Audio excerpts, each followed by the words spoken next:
What's up, everybody? This is rCast. Today, we're talking about something absolutely ridiculous that's happening in the tech world. Trump's latest brilliant plan is to slap massive tariffs on electronics, potentially making laptops 68% more expensive. That's right, 68%. This is the kind of galaxy brain economics that makes me want to headbutt a wall. According to the Consumer Technology Association, if Trump gets his way with these tariffs, your average laptop that costs $1,000 today could cost you $1,680 tomorrow. That's enough to make anyone's wallet cry tears of blood. The best part? Some people actually think China will be paying for these tariffs. No, my friends, that's not how this works. That's not how any of this works. It's like thinking you can avoid paying for dinner by setting your own wallet on fire. There's this absolutely legendary comment I found discussing this where someone shared their border-crossing story that perfectly captures the insanity we're dealing with. Their entire family got detained for hours because, get this, they didn't have smartphones. The border agents literally couldn't comprehend that someone might exist without being glued to social media 24/7. Their 10-year-old sister became an absolute legend during this interrogation. When these border agents started grilling her about not having social media, which, by the way, she legally couldn't even have at her age, she went full savage mode. She straight up asked them if they were perverts or pedophiles for wanting to see a child's social media. That's the kind of raw, unfiltered destruction you rarely see in the wild. But here's where this whole tariff situation gets even more bizarre. Some tech CEOs are throwing million-dollar donations at Trump like they're playing hot potato with their wallets. It's basically become pay to win, but for avoiding tariffs. This is the kind of corporate gameplay that makes EA's microtransactions look ethical. The most mind-blowing part about all of this is that some people still don't understand how tariffs work.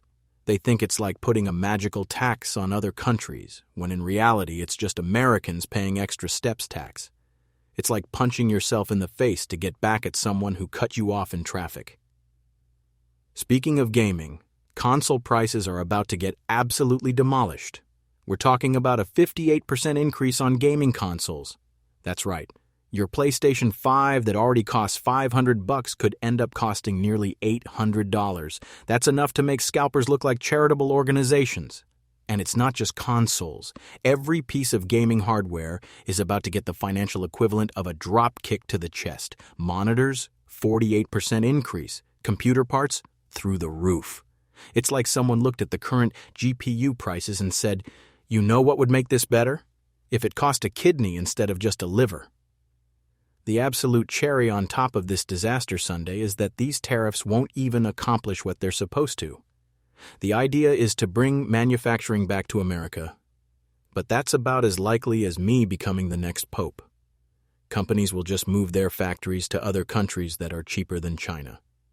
It's basically just playing manufacturing whack-a-mole with extra steps. You know what's really wild? Some people are actually excited about this. There's this one comment saying, bring on the suffering, maybe we'll learn our lesson.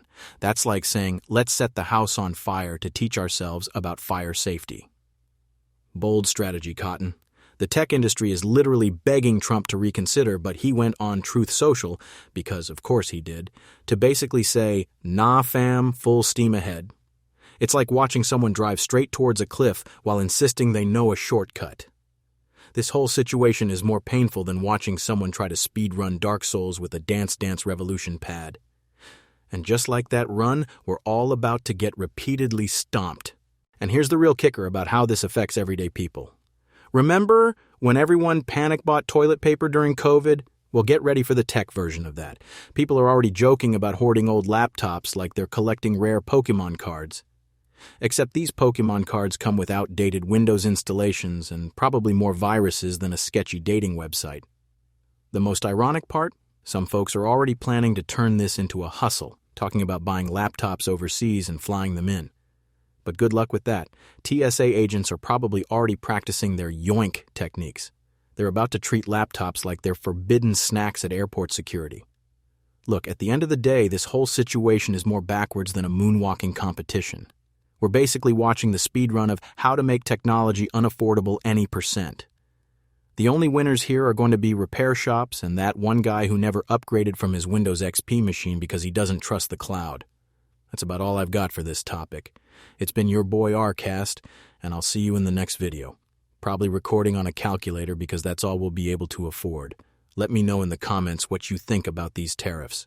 Are you planning to upgrade your tech before prices go nuclear? Or maybe you're that genius who's been hoarding laptops since 2012 and is about to become the next tech billionaire. Drop a comment below. I read them all, even the ones telling me my takes are garbage. And hey, if you enjoyed this dumpster fire of a situation, maybe consider subscribing. We'll be covering more tech disasters as they unfold, and boy, do they keep unfolding. Peace out.